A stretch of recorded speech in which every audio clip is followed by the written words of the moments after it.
I've got something different underneath me, and all will be revealed in a moment. But it's the very first few kilometers on a new bike on a beautiful Saturday morning in Sydney, and it's this.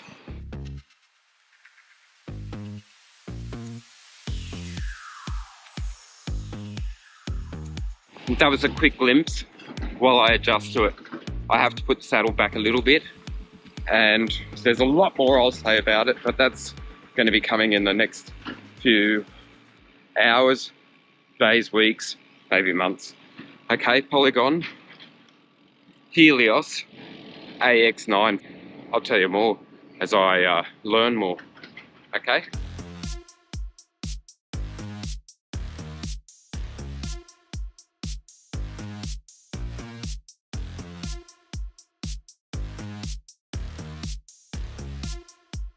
Quick overview. This is going to be a long-term review, if all goes according to plan. So, Dura-Ace equipped with a power meter, which I haven't yet paired because it's new to me, Shimano, and I didn't find the sensor just like that with my Wahoo element bulb. Budget is a huge consideration here, because this bike is pretty bloody well priced, and that's part of the Polygon deal. It comes direct to you from Bikes Online, if you choose. I think you can buy it from a retailer, but I'm not sure. I'll check on those sorts of details, and I'll be offering a lot more commentary because they just said, take it for as long as you like. I'm sure there's some limitations, but we'll see where it goes.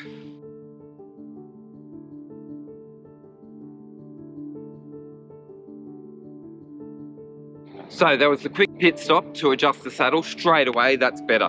I knew it was feeling short, and I was trying to measure it up against my usual bike. My Focus Izalco Max, my personal bike, the bike I've owned since 2019.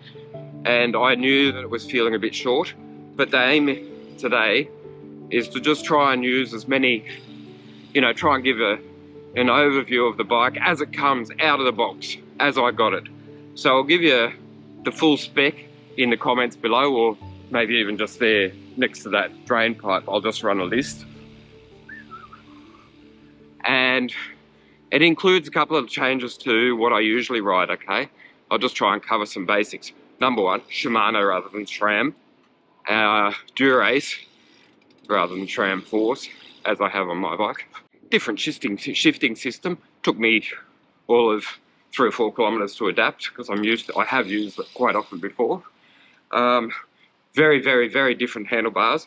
Very like an ergonomic bend, which has been designed by Vision, and it looks like this.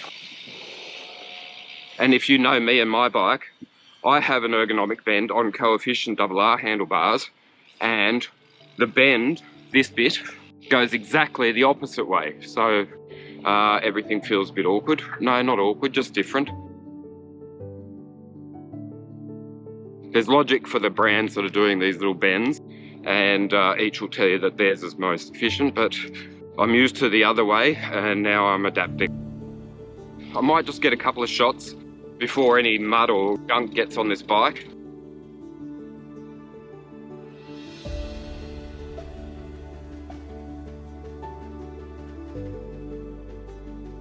Before I really get rolling, I'll just tell you the other differences.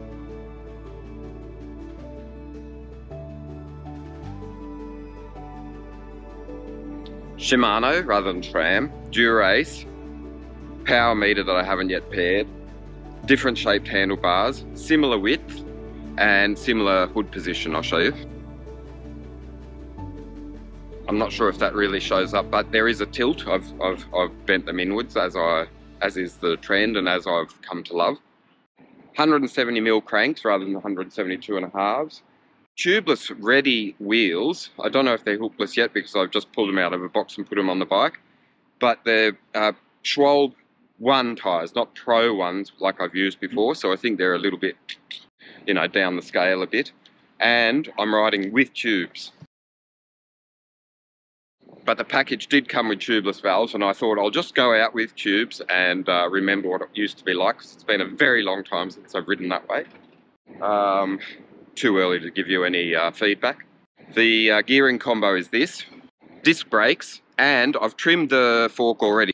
Or I had Hayden from Tune Cycles trim the fork. I cut it down 20 mil. Okay, so that's a little feature, and that is to say that it's an integrated handlebar and stem. And if I don't like the tilt of at the tops, too bad, because it can't be adjusted. And now that I've pushed the saddle back on the rails, it feels pretty appropriate. Yeah, it's not a bad saddle. It's a little bit stubbier and a little bit wider than I'd like, but you know, I'm early days, and I'll see how I adjust. Isn't that funny? Yeah. All right. Gosh. Anyway, on with this ride now. I'm almost an hour in, and I'm pretty comfortable now. I'm just starting to wonder the levers.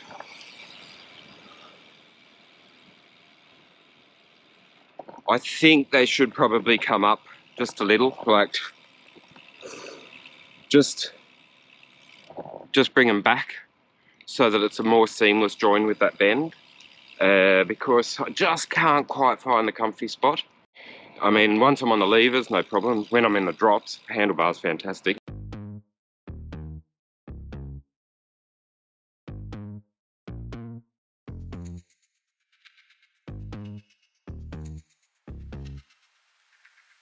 And bike, very predictable actually. I just think that it's a little bit shorter than I'm accustomed to, like a shorter wheelbase. Like I've got a little bit of toe rub when I turn the handlebars, and I got my crank in the forward position.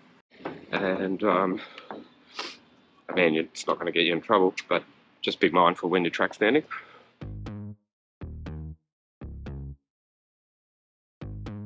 I'm starting to wonder about where that bottom bracket height is as well. I think it's a little bit up on what I'm used to. I got 28mm tyres for the record, and I have been riding, wow, hell of a lot of tyres, but I think at the moment I've got 30s on mine, so the sensations are a little bit different, you know, even if it was not a different bike. But it is, so the sensations are a lot different.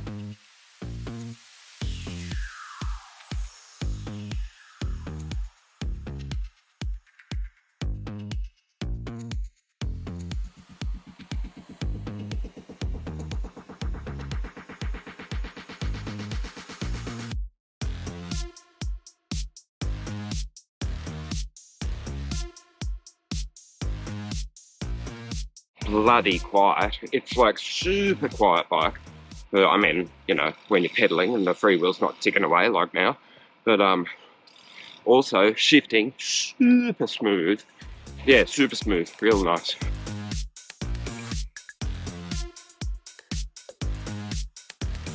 Alright, down to Kernell. So I've had like that stretch of road where just to settle into the drops and just pedal along without distraction of traffic, and also enjoying that beautiful new smooth bitumen that they've just laid.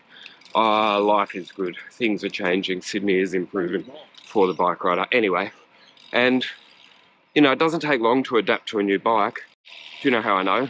Well, I've done it often, but also, you know, like the moment I stepped on, I was like, oh, that feels just that little bit different, but it's similar, and I do like it, but you know, it's not my bike, and I don't know how quickly I'm going to adapt, but I'm not even an hour and a half in, and happy days.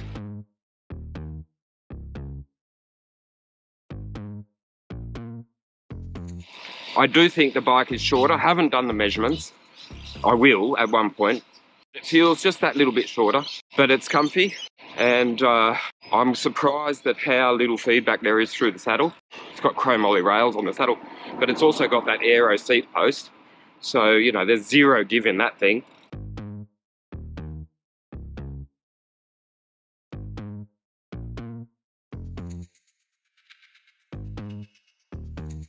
Aero post, not quite so harsh. Interesting, huh?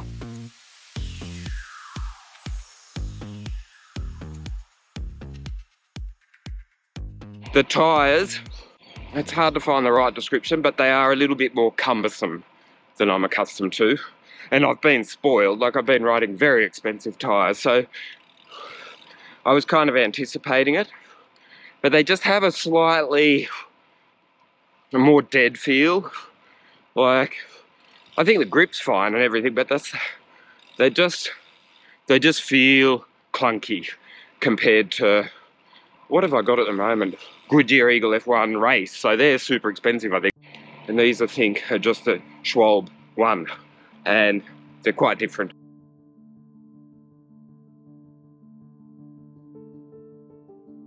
You know how I was saying you adapt to the sensations of bike real quickly? So, moments after I spoke to the camera last, there was a bit of a, I don't know, a pursuit going on in the air. Cockatoos against Raven, let's say. So I was like, you know, staring around. Did I sort of feel like a little moment of, what would you say, inattention to the bike hindered my handling? No. Like, once you adapt, it all feels quite, yeah, like, it only takes an hour and 34 minutes before all of a sudden you're like, hey, I'm completely accustomed to this bike. I think I've said that. I'll try not to say it again. But I was sort of wondering if there might be some standout on account of it being so much cheaper. Anyway, I've just stopped because I've done this shot before with my bike, and I'm going to do it again with this bike because it's pretty. The light is good, the wind is mild, and I should get some reflection, so stay tuned for the next photo.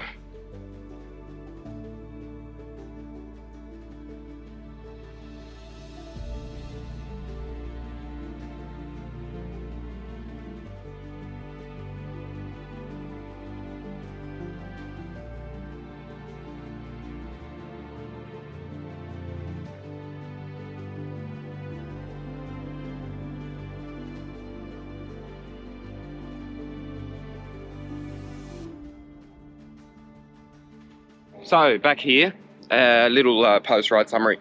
Number one, yes, I think tubeless is the way to go. That's going to add to the comfort factor of this bike. I'll use the same wheels, the same tyres, but with sealant, and I'll do a weigh-in, and I'll give you a little overview. And then I'll sort of check the pressure chart, and I'll give you an overview there too. It does feel a little bit more rigid, provides more feedback based on the fact that I've got more pressure in the tyres than I would if I had tubeless. The shorter cranks, I didn't really notice them. The group set, very, very, very, very, very effective. Very sweet shifting. One little mishap, don't know what happened there. The levers, I'm sort of getting used to the shape. I mean, it just, you adapt your grip based on the shape that you're given, so I did that. Yeah, I mean, it's much of a muchness really, but it is a touch point, so it does stand out on the first ride. So sorry about sort of repeating myself on a lot of things. I wondered if it might be a little bit like a little wishy-washy or something, but it's a real planted, firm, predictable bike. Again, I'm pretty confident to say that it's shorter. If not, it certainly feels that way. On the front end, rear end probably the same, but the wheelbase therefore is different, so it does feel a little bit different go around and around. I didn't fly down any hills at rapid pace and take turns and, you know, like, you know, really test the handling at speed. So that'll come in a future episode. But this was just an adjustment period, and so far pretty bloody good. And I think it looks terrific, and the price is bloody right. Yeah, I mean, that's a big selling point, isn't it? A good valued bike is a good thing for you, well, for everyone. Isn't it? Oh, okay. And so ends this review. All right, see you later, bye.